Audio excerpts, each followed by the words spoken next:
Assalamualaikum warahmatullahi wabarakatuh. Perkenalkan, saya Lilis Rahmawati dari Fakultas Tarbiyah dan Ilmu Keguruan Prodi Pendidikan Agama Islam, kelas 1C. Assalamualaikum warahmatullahi wabarakatuh.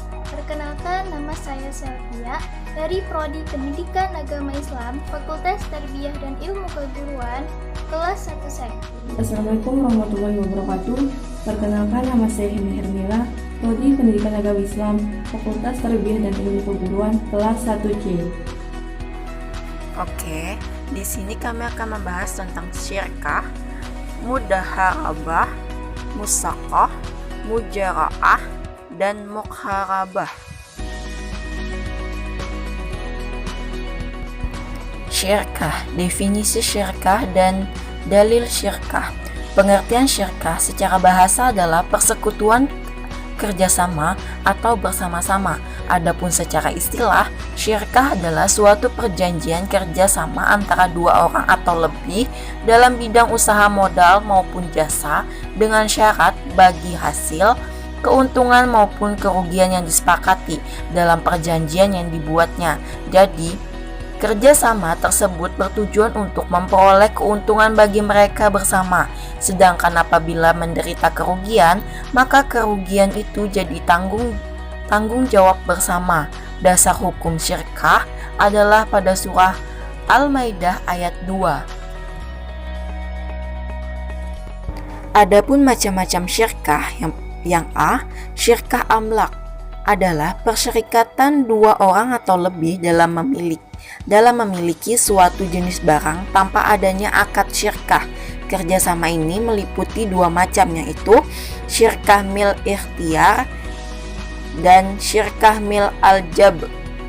Yang B, syirkah uqud terjadi apabila dua orang atau lebih bergabung melakukan akad untuk suatu kepentingan harta dan hasilnya berupa keuntungan. Syirkah ini mempunyai 4 bentuk. Yang pertama, syirkah inan atau perserikatan harta. Yang kedua, syirkah mufawadah. Yang ketiga, syirkah wujuh. Yang keempat, syirkah abdan atau perserikatan kerja.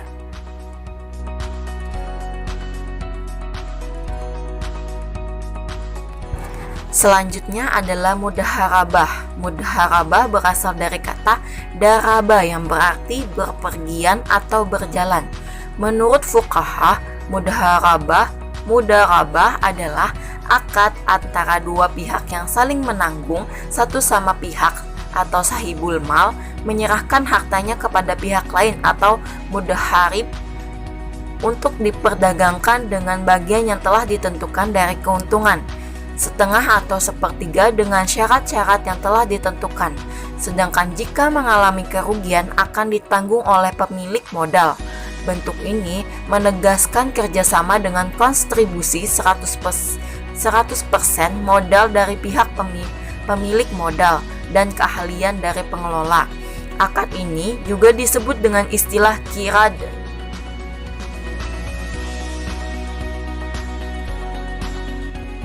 Adapun rukun mudaharabah yang pertama, pemilik barang yang menyerahkan barangnya atau sahibul mal. Yang kedua, orang yang bekerja yaitu pengelola atau mudaharib. Yang ketiga, akad mudaharabah. Yang keempat, mal yaitu harta pokok atau modal. Yang kelima, amal yaitu pekerjaan pengelola harta. Yang keenam, keuntungan. Selanjutnya, syarat-syarat mudaharabah. Yang pertama, modal atau barang yang diserahkan berbentuk tunai. Yang kedua, bagi orang yang akad disyaratkan mampu melakukan tasharuf. Yang ketiga, modal harus diketahui dengan jelas. Yang keempat, melafazkan ijab kabul. Adapun macam-macam mudaharabah, yang pertama, mudaharabah mutlaqah. Yang kedua, mudaharabah muqayyadah. Baik, selanjutnya yaitu musaqah. Definisi musaqah. Musaqah berasal dari kata asaqah yang berarti siraman air. Musaqah merupakan kerjasama antara pemilik kebun atau tanaman dan pengelola atau penggarap untuk memelihara dan merawat kebun atau tanaman tersebut dengan perjanjian bagi hasil yang jumlahnya menurut kesepakatan bersama dan perjanjian itu disebutkan dalam akad. Kemudian rukun musyaqqah yaitu 1.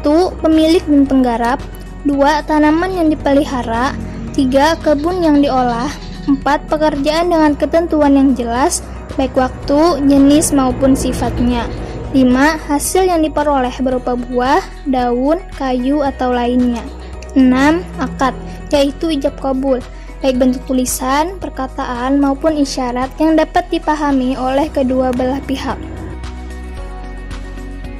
Adapun syarat musyaqqah yaitu orang yang berakad atau pemilik dan penggarap cakap untuk melakukan akad musyaqqah. Akad dilaksanakan sebelum dibuat perjanjian karena musyaqqah merupakan akad pekerjaan. Tanaman yang dipelihara hendaknya jelas dapat dilihat oleh mata. Hasil tanaman harus musyarak, yaitu milik kedua belah pihak. Tidak boleh ada ketentuan bahwa keseluruhan hasil buahnya adalah untuk salah satu pihak saja. Hasil bagian masing-masing pihak harus diketahui secara jelas, apakah separuh, sepertiga, atau lainnya. Waktu pemeliharaan hendaknya jelas, apakah setahun, 2 tahun, sekali panen, dan sebagainya. Kemudian masa berakhirnya musyaqqah. Akad musyaqqah akan berakhir apabila terjadi hal-hal berikut. 1. Telah habis batas waktu yang telah disepakati bersama. 2. Petani penggarap tidak sanggup lagi bekerja. 3. Meninggalnya salah satu dari kedua belah pihak yang melakukan akad. Kemudian yaitu muzaro'ah. Definisi muzaro'ah. Muzaro'ah berasal dari bahasa Arab yang berarti menumbuhkan. Secara istilah, muzaro'ah adalah kerjasama antara pemilik sawah atau ladang dan penggarap dengan bibit tanaman dari pihak penggarap. Adapun pembagian hasilnya menurut kesepakatan bisa 1/3, 1/2, dan sebagainya. Selanjutnya yaitu rukun dan sifat akad mujara'ah. Yang pertama, ulama Hanabilah berpendapat rukun mujara'ah yaitu ijab dan qabul boleh dilakukan dengan lafaz apa saja yang menunjukkan adanya ijab dan qabul. Bahkan mujara'ah sah dilakukan dengan ijarah. Yang kedua, ulama Hanafiyah berpendapat rukun mujara'ah ada 4, yaitu tanah, perbuatan pekerjaan, modal, dan alat-alat untuk menanam. Selanjutnya ada syarat mujara'ah. Setiap muslim yang akan melaksanakan akad mujara'ah harus mengetahui syarat-syarat mujara'ah sebagai berikut. Yang pertama, akidain atau 2 orang yang berakad, yakni harus balik dan berakal sehat. Yang kedua, tanaman, yakni disyaratkan adanya penentuan jenis tanaman yang akan ditanami. Yang ketiga, perolehan hasil yang jelas dan terperinci dari tanaman. Yang keempat, tanah yang akan ditanami, yaitu tanah tersebut dapat ditanami dan diketahui batas-batasannya. Yang kelima, waktu mujara'ah telah ditentukan atau sesuai dengan masa tanaman yang ditanam. Dan yang terakhir, yaitu alat-alat mujara'ah seperti cangkul, traktor bajak, dan lainnya dibebankan kepada pemilik tanah. Dan yang terakhir yaitu mukhabarah. Definisi mukhabarah. Mukhabarah adalah kerjasama antara pemilik lahan dan penggarap, sedangkan benihnya dari pemilik lahan. Mukhabarah adalah akad yang sama dengan mujara'ah, baik dalam dasar hukum, syarat maupun rukunnya. Perbedaan antara mukhabarah dan mujara'ah adalah terletak pada benih yang akan ditanam. Dalam akad mujara'ah, pihak penggarap adalah yang menyediakan benih, sedangkan pada akad mukhabarah, pemilik tanah adalah pihak yang menyiapkan benih. Adapun ketentuan dalam mukhabarah yaitu yang pertama, para akid adalah mereka yang sudah cukup dewasa. Yang kedua, usahakan penggarap adalah seagama. Yang ketiga, tanah garapan betul-betul dapat menghasilkan dan menguntungkan. Yang keempat, akad harus jelas, tidak boleh ada keraguan dan kecurangan. Dan yang kelima yaitu kesepakatan penggunaan alat untuk bekerja, memakai alat tradisional atau modern karena menyangkut biaya yang dikeluarkan oleh masing-masing. Sekian, wassalamualaikum warahmatullahi wabarakatuh.